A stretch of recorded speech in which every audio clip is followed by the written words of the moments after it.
President Trump released his 2020 budget, and it is, without a doubt, the most absurd, anti-worker, elitist document of all time. So let me give you a breakdown. $1.5 trillion in cuts to Medicaid over 10 years is in the budget. $1.5 trillion in cuts to Medicaid. Implementing work requirements as well as eliminating the Medicaid expansion under the Affordable Care Act that'll kick more people off their health care. The budget instead adds $1.2 trillion for market-based health care grant. So again, that's an effective cut, as you can see, an effective $300 billion cut. The block grant to states, instead of paying by need, it's not clear whether that would be part of Medicaid. An $845 billion cut to Medicare over 10 years. Remember, Trump promised not to cut Medicare, and now his budget cuts Medicare. That's a 10% cut, and it's to be achieved through targeting wasteful spending and provider payments and lowering prescription drug costs, which he hasn't done. And the proposals on that front are very weak and can easily be gamed. It has a $25 billion cut to Social Security over 10 years, including cuts to disability insurance. It has a $220 billion cut to Supplemental Nutrition Assistance Program, which is food stamps, and it's a $220 billion cut over 10 years, including mandatory work requirements. And the program, as of right now, serves about 45 million people. They want to cut that drastically. It has a $21 billion cut to temporary assistance for needy families. I believe that's, the fancy way of saying welfare. And that's already severely underfunded program. You have $207 billion in cuts to the student loan program, eliminating the public service loan forgiveness program, and cutting subsidized student loans. So going in the opposite direction of what Bernie Sanders wants to do. He wants to increase, this is the first increase we've seen, and it's an increase in defense spending by another $34 billion next year to a $750 billion budget baseline. That makes up a 5% boost to defense and military spending.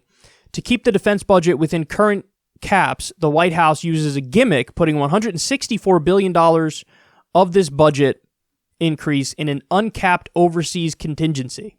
So that's just a fancy way of saying they're messing with the numbers to try to give even more to the military, which is already a grossly bloated budget. We spend more than the next 10 biggest countries combined on our military. And there's an $8.6 billion funding for the southern border wall. So he wants to pay for his border wall, about $9 billion. Separated between increased funding for the Department of Homeland Security and funding for military construction. And then overall, there's a 9% cut to non-defense programs, which would hit Section 8 housing vouchers, public housing programs, Head Start, the Women, Infants, and Children Nutrition Program, or WIC as it's called, and low-income home energy assistance, among others. And then let me give you a breakdown from the Center for Budget and Policy Priorities. This is the overall breakdown here. There's a 31% cut to the EPA, a 19% cut to the Department of Transportation, an 18% cut to the Department of Housing and Urban Development, Department of Agriculture, 12% cut, Department of Health and Human Services, 12% cut, National Science Foundation, 12% cut, Department of Education, 12% cut, Department of Labor, 10% cut, Department of the Interior, 9% cut, National Aeronautics and Space Administration, 2% cut. And then the only increases are Department of Commerce, Department of Veterans Affairs, and Department of Homeland Security.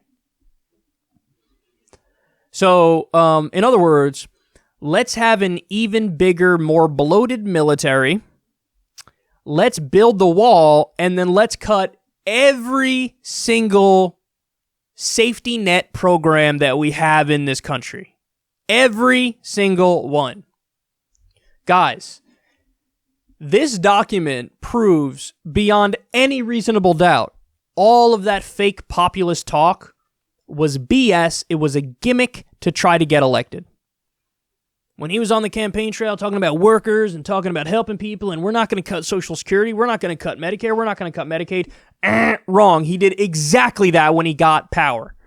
So, and here's the argument that needs to be made. Donald Trump is George W. Bush. That's who he is. That's who he is. He's every single standard establishment Republican. He's Ted Cruz. That's who he is. He's Ted Cruz. He's Marco Rubio. He's Jeb Bush. All the Never-Trumpers should be ecstatic because he's doing all the things that they wanted him to do. The reason many of the Never-Trumpers in the Republican Party didn't like him is because they thought, oh, he might end wars and he might, actually help workers and not cut Medicare and Social Security. Well, Trump has done the opposite. He's expanded our wars. He is saying let's cut Medicare, Medicaid, and Social Security. He's not helping workers. He's screwing workers. 93,000 jobs were outsourced in his first year in office. 7 million people lost their health insurance. He ain't helping workers. This is clearly an elitist, neoconservative, deeply right-wing, anti-worker budget. There's no two ways about it. This is the establishment's wet dream. This is the right's wet dream. This is like any standard Republican president. So, now you know. Now you know all the specifics. Now you know there's no two ways about it. The dude is a fraud. And this is what Bernie says all the time on the campaign trail. He's a fraud. Oh, really? You're going to help workers? Why is everything you're doing the exact opposite of helping workers? Why are you hurting the most vulnerable people in society and helping the military-industrial complex? Why are you doing that? Answer, because he's just as corrupted as the rest of the establishment politicians. He just talks a better game and makes some people think he's anti-establishment. Well, here you go. There's no way you could analyze this budget and say, oh, yeah, he's for regular people. My ass cheeks, he's for regular people.